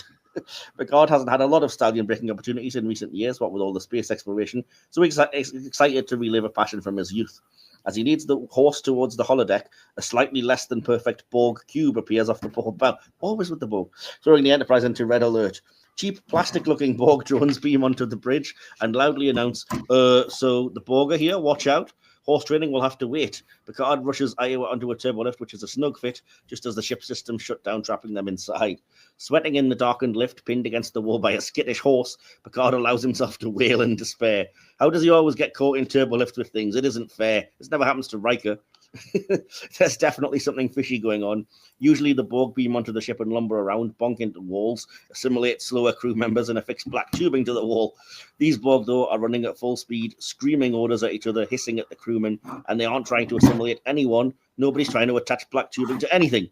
A couple of the drones raid 10 forward, drinking straight from bottles as they pack the rest into burlap sacks. Others seem to delight in chasing frightened crewmen away, just for the heck of it. These aren't subtle personality shifts the crew saw with the Splinter Borg cell in Descent. These Borg bicker, cuss, and hit on some of the Enterprise personnel. Before Riker has time to question why the Borg's electronics are taped to their skin, a short Borg commander orders him to beam valuables over to their ship. Riker's weirded out. Usually the Borg don't care about material possessions, but he's not going to risk the lives of the crew on a hunch. He beams a pile of valuable tech components and a couple ounces of latinum to the Borg cube. As backup Federation ships arrive, the cube hightails it, abandoning the boarding party on the Enterprise. Meanwhile, furious he's trapped in a turbolift again, Picard orders the crew to free him immediately, but they can't hear him over the constant whinnying grunting of his steed. Picard tries to calm Iowa, gently whispering memories of dressage that they used to dominate. The horse is freaking out, slapping Picard in the face with his mighty tail. Back on the bridge, an especially ticked-off Borg pulls off his mask and kicks off his stilts, revealing that he's actually a disguised Ferengi. Sure, there's a treaty with the Ferengi barring this type of acquisition, which is why they dressed up like the Borg. Nothing stands in the way of profit, especially peace agreements. Abandoned by their greedy captain, the boarding team demands that Riker turn over control of the Enterprise. Wesley Crusher says he can take them to the battle bridge, which he claims is better than the regular bridge, because battle's in the name. He also mentions that it has a special purple laser, which is powered by purple power. The Ferengi think this sounds awesome. Just imagine what they can do with a purple laser. In truth, they don't know what they'd do with a purple laser, but it sounds expensive and they want it. Wes fiddles around with stuff on the battle bridge, stalling for time. He's starting to get nervous that his captors are going to notice he's been sliding the same system setting up and down for 10 minutes. He doesn't want them getting violent. The Ferengi intruders have no idea what they're doing and are unaware the battle bridge does not control the ship unless you flip the battle bridge switch, which Wes is making sure not to look at. They tap at non-functional buttons with authority till Picard enters the room on Iowa, tramples a couple of them, and kicks their leader through a wall. He heads to the regular bridge, still on horseback, and commands the crew to track down the fake Borg cube. In awe of Picard's mounted command, the Ferengi return the stolen items. Iowa and Picard eat well that night and sleep the sleep of victory. I quite like that one. That was amusing. Trivia for the episode. Iowa was also slated to appear on Deep Space Nine as Pete the Talking Horse, a regular at Quark's Bar. All of his scenes were cut from the final airing of the show because the character's constant one-liners and horse jokes were deemed to be distracting. The episode went way over budget because one of the fake Borg drones accidentally fell through a scenic wall. All of the oxygen drained from the ship, and it took an entire day for a specialized team to seal the rip and recompress the set to correct atmospheric levels. This is just one of many hazards presented by filming in space, along with radiation, the high cost of transporting materials, crew, and actor trailers outside of Earth's atmosphere, and the various issues surrounding weightlessness. This was the cleanest the set ever got. Usually the Enterprise had some clutter, but man, they nailed it this day. Just look at those carpets. Not a single gum wrapper. Really beautiful work in this episode. And finally, mistakes and goofs. The animatronic mechanisms controlling Iowa is briefly visible when he's sucking on Picard's scalp. Riker spit takes his beer when he sees the ball cube, even though he wasn't drinking anything when it showed up. Tough guys always save a little beer in their cheeks in case they get surprised by something. Wesley wasn't supposed to yell, "Shaboom, wow, you just got crushed" in the battle bridge scene, but it was a catchphrase he'd been trying to inject into the show since season 2, and the editors decided it was a bad enough time for it to be featured. We all know fire can't burn in space, but come on, like, you really want to see phaser battles without fire? You want to see a ball cube that doesn't have some satisfying fireballs shooting out the sides? Maybe this isn't the show for you then. A couple of the background actors are notable because their teeth keep falling out during some of the Borg chase scenes. One of the producers brought in homemade taffy to save money on craft services and forced it on the hapless extras, resulting in extraordinary dental bills. So there we have it. That was another reading from McMahon's book there. So we'll quickly move on, I think, to season 4. Try and not be too pressed for time. I'll tell you that the 4th season is once again set in the year 2381. Sees the 4 lower deckers and newly joined crew member Tulin being promoted to lieutenant junior grade. The Cerritos gets into transporter mishaps galore when visiting the museum ship USS Voyager. An away team evading a bone-drinking alien monster, Tendi facing her family responsibilities, and a mysterious ship targeting other vessels throughout the season, culminating in the return of a very old adversary. This season introduces Moopsy, Erica Tendi, Gudgy, Logically, and crucially, the returning Nicholas Locano from the Next Generation episode, The First Duty. Once again played, of course, by Robert Duncan McNeil. So, season 4. DK, I'm going to come to you first. I don't think we have yet. Overall thoughts on season 4, and do you have a favourite episode and maybe character if you've got time? It's got to be Moopsy. Moopsy! Yes. I think this was the first season that it started off and I was just like, yeah, I'm here for this. I think I remember speaking to you at the time and, raving about this one. Yeah, we still didn't watch it for ages. I was so desperate to talk to you about the whole Locano reveal, and you were like, "Oh, I haven't caught up yet." And it was like 10 weeks after it had finished when you finally got around to watch it. Yeah, it did. This is what normally happens. I watch a couple of episodes, and then real life gets in the way, and then before I know it, you're knocking on my door saying, "Watch these." It doesn't really stick into my mind, a lot of it, but I do remember enjoying this, and of course, Return to Lynn. So yeah. Yeah, she's basically a main cast member in season 4 and 5. So yeah, throughout the season she's appearing. Yeah, cool. This was, I think, the first series that I really thoroughly enjoyed. Yeah, I think if we're talking favorite episodes, you may agree with me on this. I can't remember if we discussed it or not, but my surprise favorite episode of the season was actually Something Borrowed, Something Green. Because I like the wedding episode back on Orion. The wedding episode on Orion, yes. Absolutely. Because not only did I love the story and the way it went into Tendi, but I just thought it was hilarious. Just the ongoing runner about Mariner being stabbed was just, I laughed so many times at that. Oh, come on, guys! This was a really good season. Really enjoyed this one. Absolutely. So, would you say the same episode then? Yeah. Yes, definitely. Awesome. And favorite character? Oh, Moopsy, you said. Yeah. Fair enough. Can't blame you. I would say the same. Moopsy was just too good not to pick. So, yeah. Nita, I'm going to come to you next for the fun of it. Thoughts on the season and favorite episode, character, etc.? Okay. So season 4, episode 5, Empathological Fallacies. I absolutely loved it. First of all, you're bringing back the beta sets. Party time, right? You are one of those drunk beta Z women, aren't you? That's the thing. I am.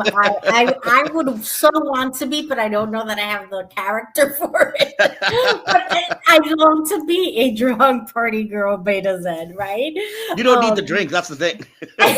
Exactly. I thought it was fantastic how they got blamed for this because they're going on what happened in Star Trek The Next Generation, which I love, right? Because, and in Star Trek Deep Space Nine, she also had the heightened emotions and everybody was, So this is something that they've done before, but they, Lower Deck had to make a twist. It was never their fault.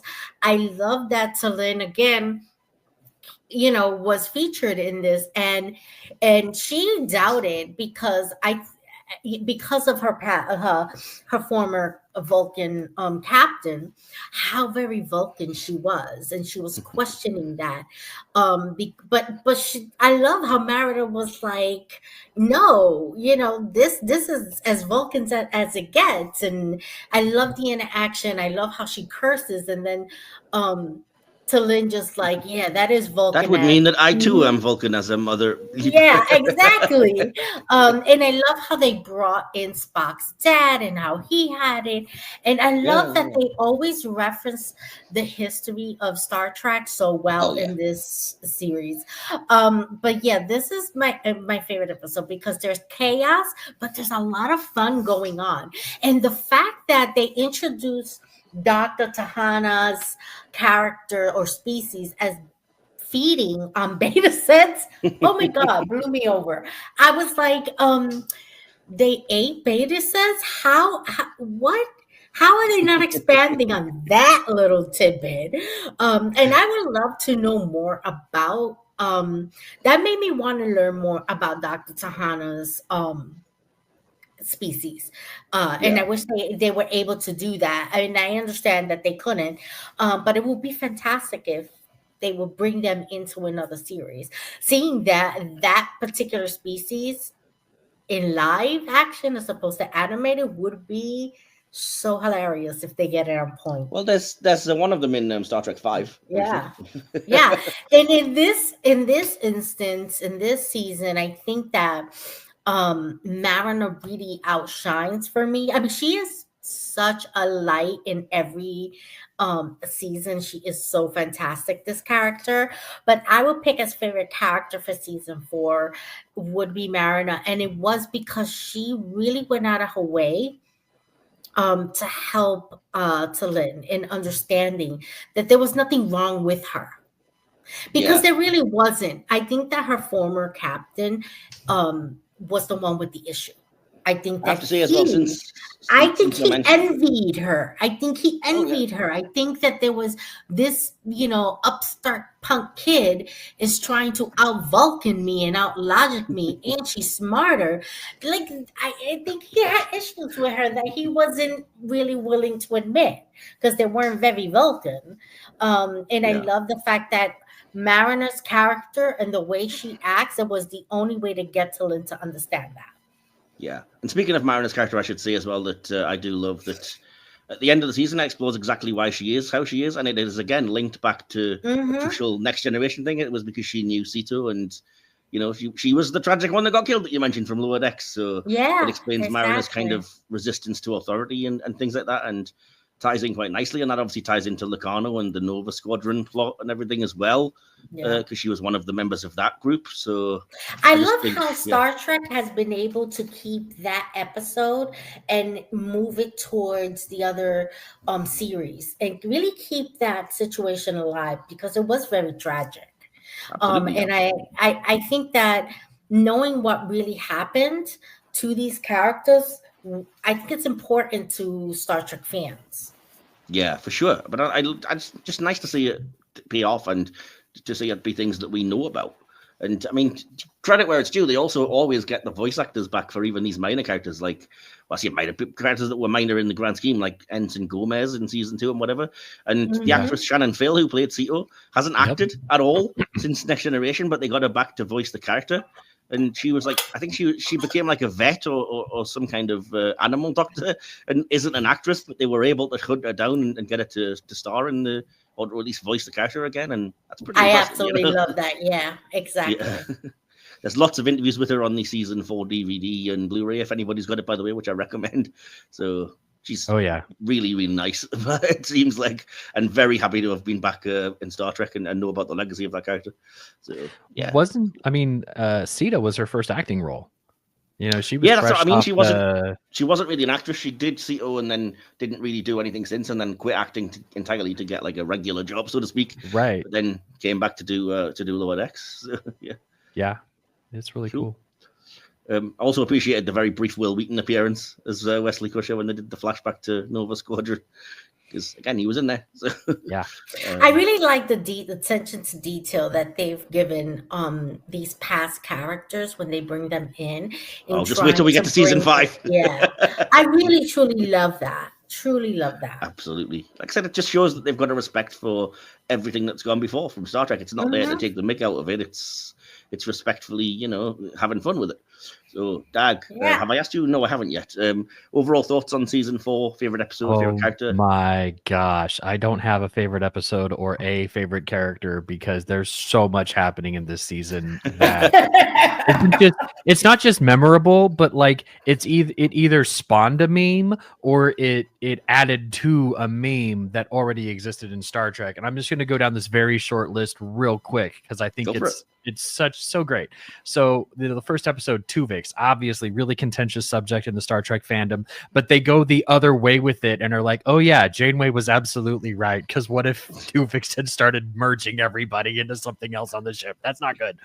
The second one introduces Moopsie. Everybody I know who's a Trekkie has a Moopsie sticker or a Moopsie something now. I mean, Everybody loves Moopsie. There are Moopsie alien crossover memes now. The cradle of Vexilon, where the crew think they're being hazed and then they're talked out of being hazed, but they're actually being hazed. And they bring back Chula, the game from Move Along Home, which has become such a great episode today because Move Along Home, to me, it was like, wow, this is a really boring episode. And then escape rooms became a really popular job venture here. Go to an escape room, it's just Chula. That's all you're doing. You're just playing Chula. Something borrowed, something green. We get more of that Orion Tendi history, but we also introduced the Mark Twain, negotiation tactic. And that has spawned its own meme tree and pathological fallacies. We come back and everybody assumes it's the slutty betazoids, but it's not the slutty betazoids. It's this Vulcan who's having a crisis of faith, and not all betazoids are Waxana Troy hot for Picard style stuff.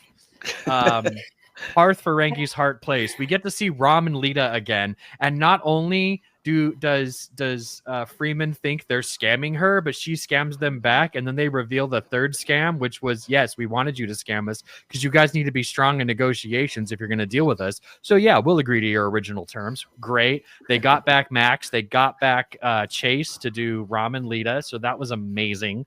A few Badgies more. Okay, it's Badgie, right? And they played on the pun of bad G, good G. Okay, now we're going to have a good G. And then Badgie is like, I'm going to take over everything as a rogue, evil artificial intelligence.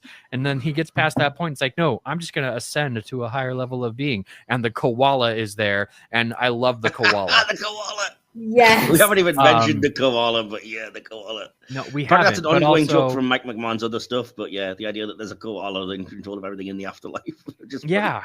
And then, we get the return of Peanut Hamper and Agamus in a few Badgies more, and they're the ones who reveal that the attacked ships are being stolen, not destroyed, which episode 7, it kind of like tweaks this ongoing plot arc of this mystery ship that's been what we think is destroying these other alien vessels. Caves, it's almost another montage, or not a montage, but a clip show. But Veritas, yeah. The Vendorian sort of test in there was interesting. I'm sad that didn't get wrapped up, but I really liked that episode. It was really heartwarming. Much needed moment to connect these characters together much more strongly, because the next 2 episodes are Mariners being tested, and all of their loyalties are really being tested, because we're kind of like, oh, Locarno is doing something he would actually do after getting kicked out of Starfleet, which is fight on the side of, other lower deckers and against the hierarchy that he hates. And, in that 2-parter, the Inner Fight and Old Friends, New Planets, we get the return of a Genesis device, which has a Ferengi DLC attached, which I think is great. And there's, like I said, there's so much happening in this season, so many memes, so many tender moments, so many callbacks, like Ceto Jaxa. Like, how sad was it when we watched the original Lower Decks in 1994, and it's like, oh, that poor Bajoran woman, she died. And now it's like, wow, like her death impacted a lot of people. It's a much Mm. stronger feeling now when we go back and watch that episode. So like Absolutely, season yeah. 4, 10 out of 10. Everybody is aces in Wow. this one. Okay, I'll write in the 10. Save asking you that later. Cool. Yeah, I mean, I'm going to be going over what you already have then in that case, but I'll quickly get through my scores. Like I said, Tuvix, I gave a 5 out of 10. I did like the Voyager stuff and everything, but I just didn't love revisiting Tuvix and kind of making a mockery of it in that kind of silly way. But again, just me. I have no bones yet. I must flee. 8 out of 10. Just moopsy. What more can you say? In the Cradle of Vexilon, I gave a 9 out of 10. Again, it's very Trek-like, and I love the idea that it played with this supercomputer running a planet trope that Trek's very fond of. But also, it's a nice growth episode for Boimler, Something Borrowed, Something Green, like I said, 10 out of 10 for the reasons I said. Empathological Fallacies, 9 out of 10. Like you said, it puts everything together really well. It's really funny, but it also has a callbacks to both Sarek and Fascination from DS9 in referencing, the Betazoid and Vulcan emotion-spreading disease things. Didn't love Path Ferengi's Heart Place. Again, I just thought it was a little bit weaker, not quite as funny, so I gave it a 4 out of 10. Maybe that's to do with my dislike of Ferengi, I think. A few badges more, I gave a 7 out of 10 because I loved all the badgy stuff. Wasn't impressed at all with the Peanut Hamper Agamus subplot. Didn't think that went anywhere. Caves, 8 out of 10. Again, Vendorians, talk about a deep dive. And again, I like the nature of the Veritas. We're doing flashbacks, but it's stuff you haven't seen before, so it's kind of like a clip show, but not. And the Inner Fight, I gave 8 out of 10. Great revelations. Nice to see Lacano again, explain how everything's going. And Old Friends, New Planets, much as I have been doing for every other finale, 8 out of 10. Good. Not as impactful as the first season, but still great. But it meant that overall, season 4 for me comes to a 7.6, which makes it the highest rated season for me thus far.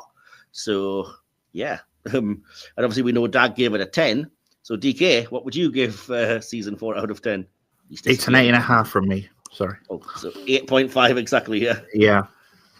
Cool. And Nita, what about you? I give it a 10. I think this was the best season of all seasons. Wow. That's cool. Then DK is going to read out another season 8 storyline that I wrote out and highly edited, so it's not quite as long. But he's going to read that out while I collate the scores at the end. But we'll talk about season 5 first. This final season takes place in 2382. It sees the Cerritos dealing with multiple spatial anomalies while Boimler gradually grows facial hair. We resolve the departure of Tendi, and she and Tallinn compete for a science officer position. We see a glimpse of an alternate Cerritos that brings up strong emotions. Finally visit the infamous Starbase 80, mediate a war between shapes, assist returning Klingon Ma'a, and experience a time-dilated pre-warp undercover girls trip. The season concludes by introducing a crew made up of variants of familiar characters from across the multiverse, led by the returning William Boimler, who tasks Bradwood and crew with saving all realities. No pressure. This season introduces Beard Boimler, Captain Becky Freeman, the return of blue-skinned Orions from the animated series, which I love, Cloacan food critics Legnog and Gonald, Commander Cassia Knox, Ensign Ollie, and multiversal variants of Data, T'Pol, Garak, Julian Bashir, Curzon Dax, Harry Kim, and Lily Sloan. Oh, so the final season then, let's dive right into it. Dag, I don't think I'll come to you first. What do you think of season 5 overall? And again, favorite episode, favorite character, favorite moments, anything you want to mention, really? I was very impressed with this episode. Season. Sorry. Dang, I mean, I binge watched it, so it was one episode for me. One very long episode. But for real, this episode really taps into something that I've always been fascinated with, which is the multiverse stuff. And I know a lot of people in pop culture are like fatigued on that with all the superhero stuff and other things that are tapping into that subject. But I will never not just be glued to the screen when we're talking about, these incursions that are happening behind the scenes, and just overall, the overall arc tied really well into the conclusion. The return of that guest star, which I'm sure we'll talk about in a minute.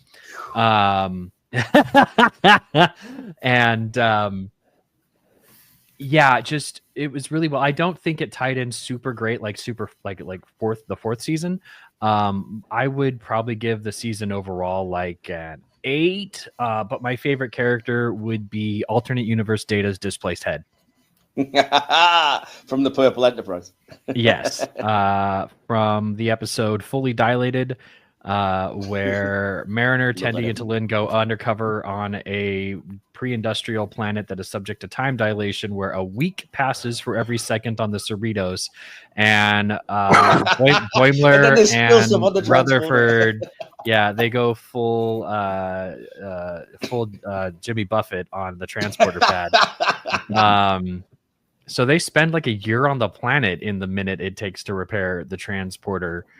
And Tendi gets over her competitiveness with T'Lyn while working with this Data's head to get themselves off the planet. And I was just such a great. I love time dilations. My favorite episode of Voyager is the one with the planet with the donut planet. So overall season 5 is a winner. Cool. Did you mention a favorite character? Yeah, the Data's head. Cool. An episode would be the same thing, probably. Yeah. Actually, my favorite episode is probably the new Next Generation, and without spoilers, of course, just because of the aggregation of all the amazing character moments from things in Star Trek memes that are now semi-canon just because of the multiverse. Yeah, absolutely. Yeah, that makes sense. So, Nita, I'll come to you next for your thoughts on the final season. Yeah, the final season was very exciting, and kind of like bittersweet, right? You're excited to see that final season and what they're going to bring you. For me, the episode that I think was the best for me is going to be episode 4, A Farewell to Farms. Of course, because they have Klingons. And I absolutely love the interaction there and how miserable he was because he wasn't, he didn't have a ship. And then his brother was so happy just being a farmer. But it turns out that it was those very skills that he had as a farmer that kind of saved the day for them, And I absolutely love Dr. Miglimo's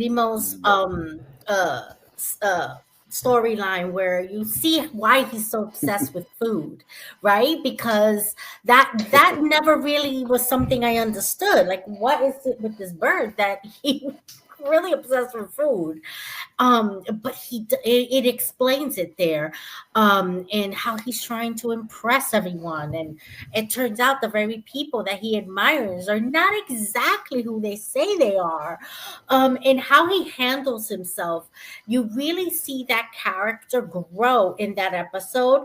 So I'm going to pick him. I know that's strange, right? Not one of the main characters, not a Klingon. No, I like it. I like the character. I think he's funny. I think that good actor as well. Yeah, absolutely. I think that understanding him more kind of really made him shine for me.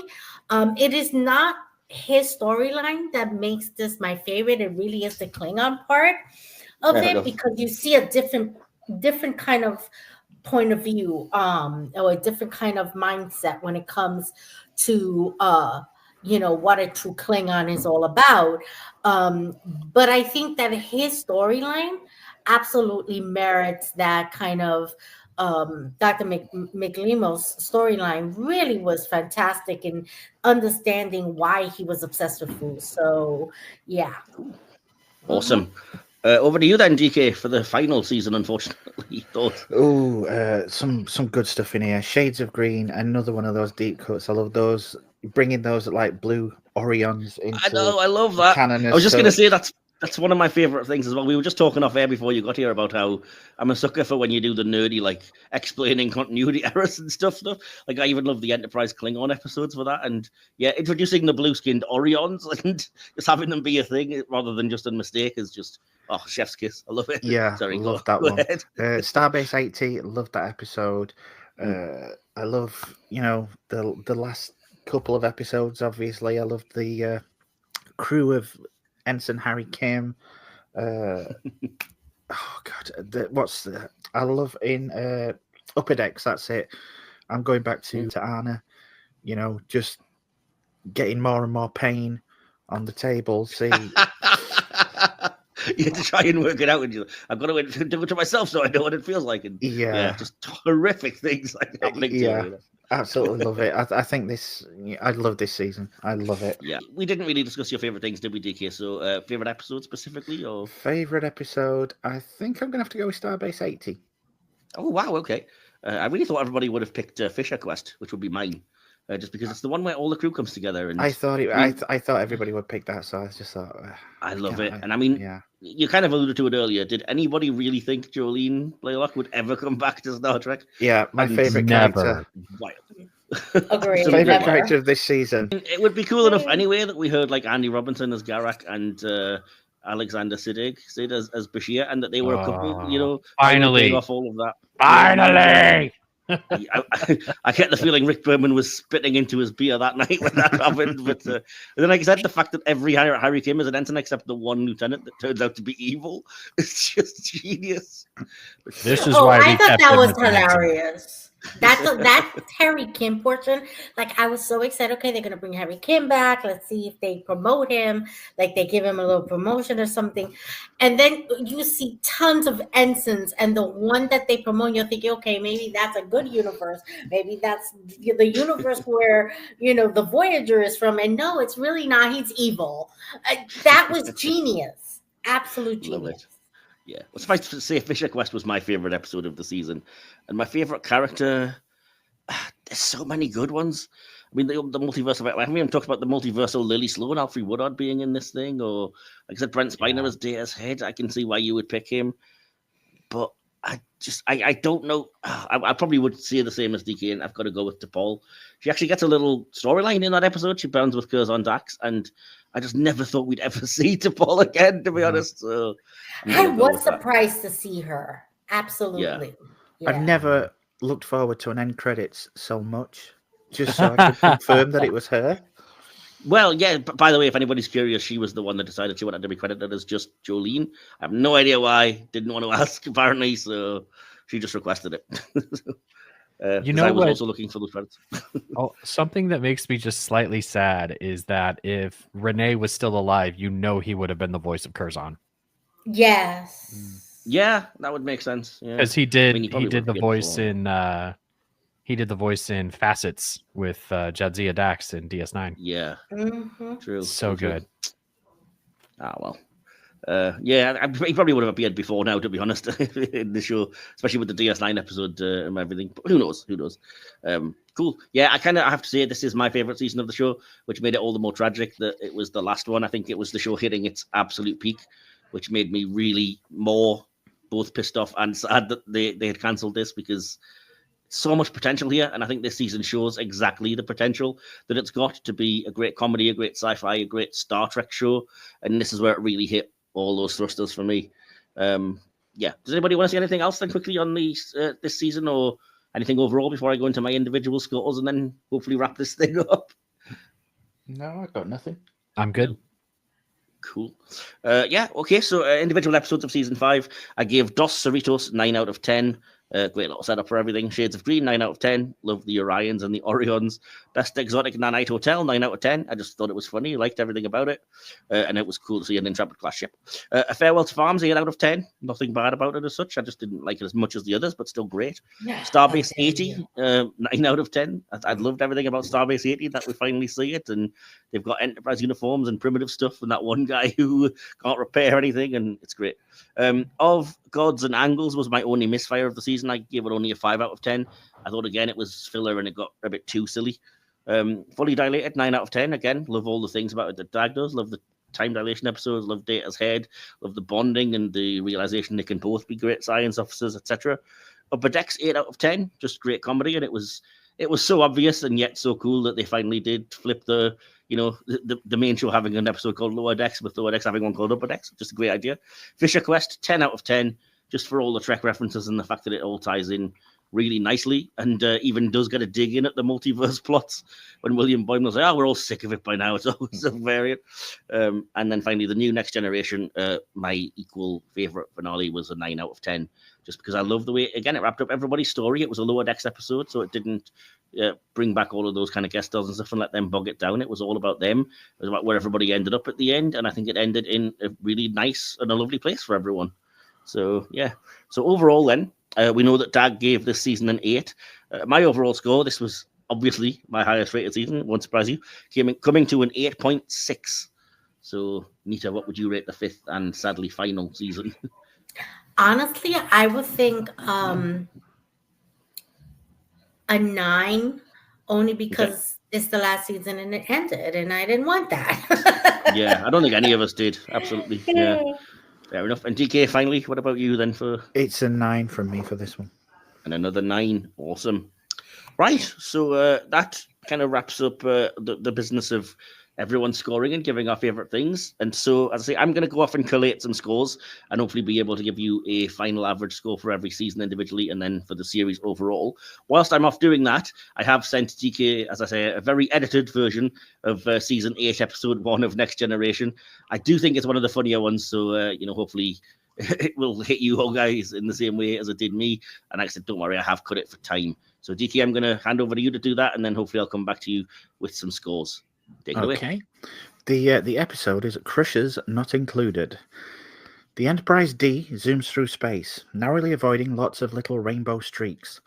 On the bridge, Councillor Troy is halfway through a waffle cone sundae when struck by a massive ice cream headache. She screams, bumps into a console, and rolls on the deck. Revived in sickbay, she describes an intense mint choc chip vision. Wesley Crusher and the Traveller plugged into electronic chambers surrounded by menacing sugar cones. She tries to convince Captain Picard that her vision is a creamy cry for help, but they're interrupted by a red alert. They've detected the Borg. As massive and glorious a vessel the Enterprise is, it still manages to be really good at hiding. The crew took her in behind a large asteroid while sensors peek out to detect dozens of Borg cones. Troy was right. These Borg have upgraded from their usual cubes to the pointier, deadlier, conier shapes swirling before them. Wes and the Traveller must be trapped inside. Confident that daily yoga and meditation has subdued his Locutus identity, Picard and an away team beam over and find Wes and the Traveller plugged into the main power relay. Picard climbs on their enclosure and frees them by pushing down on the lid of their prison and turning it clockwise.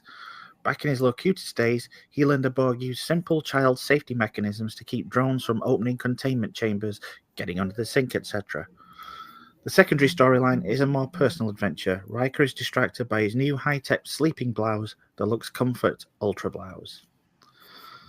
And Mike's also sent some trivia along for this one.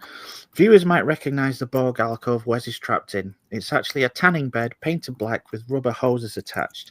The writers demanded it be built because it looks so futuristic, but mostly so they could have a tanning bed. From this episode on, most pictures of the crew feature them with bronzed golden skin. And there's a couple of mistakes and goofs. The first Borg drone that the away team encounters should not have waved or said, hey. A Borg drone would never do this, and even if so, would only have been on Star Trek Voyager. Eagle-eared viewers can hear the same Borg whisper, I think Claire's leaving me, later in the episode. This is the only episode where Wesley has a spider face tattoo. It was removed for later episodes because aggressive arachnid face art didn't fit his character, even if it did make him look cool. And an erotic dance sequence with the silk sleeping blouse was cut from the final edit, making Riker's sweaty Bob Fosse entrance to the bridge seem really out of place. Thank you for that, DK. I do love that one. It's pretty good. And again, I'll leave a link for that book in the episode description and a little picture of it if anybody does want to pick it up. Warped, an engaging guide to never aired 8th season of Next Generation by Mike McMahan. So, I have our scores if everybody's curious about how things panned out. So, go for it. I'll go season by season and then give you the overall series lower deck score as a show. So for season 1, the average comes out to exactly 8 out of 10. For season 2, the final score is 7.2 out of 10. Season 3 gets a 6.5 out of 10. I think we kind of knew that was going to be the weakest, didn't we? Season 4, exactly 9 out of 10. And season 5, 8.7 out of 10. Very close. So a total there of 39 out of 50. Overall, if you add the 5 seasons together. So rounding it up, working it out anyway, makes the average for Star Trek Lower Decks. Overall, it gets a 7.8 out of 10, which you've got to say is pretty blooming good for an overall series. And not bad at all. Safe to say we all kind of love the show and really don't think it should have ended. And so with that in mind, I would like to conclude, if I may, with a quote from Mike McMahan posted to the hashtag Save Lower Decks, in case anybody was curious about what had went on and what did the show isn't something anybody wanted to have end. He just said, and I quote, "I want to do more seasons of Lower Decks. I want to do a live-action spin-off. I want to do big animated movies. I have ideas for all of it. What I need the fandom to do is be respectful and be joyous. You get a show picked up because the fandom is roaring with enthusiasm and love. I can go and make a case for more if I have stacks of posts and people sitting down and writing a personal letter to somebody at Paramount Plus or CBS. Celebrate online and get more people to watch it," which is, I just want to echo that. Just keep watching the show. If you haven't watched it, give it a go. Keep being, vocal, keep the hashtags alive. It's probably not necessarily going to matter, but if we show that we love this thing and we get it the views and show that we want more of it, you never know. Stranger things have happened. So, yeah, I think probably, you guys all agree with me that the show should go on. I think it's safe to say, yeah. 100%. Cool. So, yeah, any other final things you wanted to mention then? Anything we might have forgotten about, or two particular jokes you wanted to bring up before we go? I have one that I forgot to mention earlier. I have one. Okay, go for it. You go first. The fact that nobody knew that season 5 of Lower Decks was going to be the final season, but that it fit so well to have the whole. They kept doing the original series movie posters to go with all of them, and so the final frontier became the final season. And I was like, we never should have used these posters in the first place. We were just endangering this from the start. We should have used something else. Wait till you guys see the thumbnail for this episode when it goes live. I actually made up a thumbnail that riffs on the Star Trek 6 movie poster for the for our particular full review. So the undiscovered season. That's what we need. The undiscovered season. Well, yeah, exactly. You never know. Maybe we discover it someday. So, yeah, my one joke that I forgot to mention, and I forget which episode it's from, but I love the fact that Mariner and Tendi get sent on a mission where they have to bond, and they're really worried because they've got what they think is some sacred relic from Dr. Ta'ana's people. And then when they get back, it's a scratching post. I love that. No, it's like better than that. Actually, they think it's something like really impressive or whatever, and then she just wants to be inside the box, curling up like an actual cat. So I just love that. Anything where it's like she's a cat, funny enough for me. So anyway, yeah, that's gonna be a wrap. I think I finally, hopefully, we can land this thing. That's a wrap on our full series review of Star Trek Lower Decks. A huge thank you to my trusty number one, DK. Thanks for coming along, buddy, and having a second recording of the day for you. Yeah, always a pleasure. Thank you very much. And yeah, of course, to our fantastic guests, Nita and Dag, for joining us on this wild ride through 5 seasons of chaos, comedy, and heart. So where can the people find you online, Dag? I'll ask you first. Do you have anything you wanted to plug or anywhere where people can find you? I am on Blue Sky as Trek Nexus at Blue Sky. Cool. Is that your only social media? That's it now. Makes sense. Yeah, makes sense. And Nita, how about you? Obviously, you're going to want to plug the Sci-Fi Queens, which I always recommend. Yes, absolutely. Yeah, so the Sci-Fi Queens, you can find us on most social media sites on the Sci-Fi Queens, and we're going to be reviewing a sci-fi movie and also begin our month-long celebration of Black History Month and for with sci-fi authors and scientists and so on. So it's going to be a lot of fun. And we're also going to be doing a Star Trek and Romance episode on February 14th. Ooh. And that's at 9:00 Eastern time. 9 p.m. Eastern. I look forward to all of that. That sounds really good. I mean, TK, if you wanted to reach him, by the way, he wisely stays off most social media, if not all. So just try and contact the shows on me, and I'll get a message to him if you ever wanted to for any reason. Yeah, so whether you're a diehard fan of the Cerritos or still wondering if Boimler's scream is Starfleet's most potent weapon, we hope we've done justice to the unique corner of the Star Trek universe. And remember, if there's one thing Lower Decks taught us, it's that even the least glamorous jobs in Starfleet can lead to some pretty epic moments and at least one dramatic musical number. You can find the links to our socials that I mentioned, as always, on screen if you're watching on YouTube or via the link tree in the episode description. Don't forget to like, subscribe, and share, particularly if you want to see more of this kind of thing. We'll be back with a full weekly series on Star Trek and one on Doctor Who very soon. In the meantime, though, join us next month when we'll be diving into another review, oh boy, for the TV movie Star Trek Section 31. Where I'll be joined by at least 2 out of these same 3 people. So, yeah, that should be fun. Until then, keep boldly going where no fan has gone before. And remember, if your day feels like a mess, just think of Ransom's shirtless ego and know it could always be worse. Live long, prosper, and don't let the Cetacean Ops team guilt trip you too much. See you next time. Remember, we are Starfleet. Live long and prosper. Engage the core. You have been listening to the Hit or Miss Star Trek podcast, part of the Hit or Miss Who Trek channel. Hit or Miss Star Trek is hosted by Mike Wilson and D.K. Behind the scenes and additional material by D.K. Scripted, produced, and edited by Mike Wilson, based on an idea by Mike Wilson and Will Templar. Follow us on YouTube, your podcatcher of choice, and our social media. Links to all of these can be found by clicking on the link tree in the episode descriptions. This podcast is a Media Matters original production. Don't forget to like, subscribe, and share this podcast throughout subspace. We'll be back for another thrilling trek through the stars soon, but for now, hailing frequencies closed. Try to warp out of here at once, maximum speed.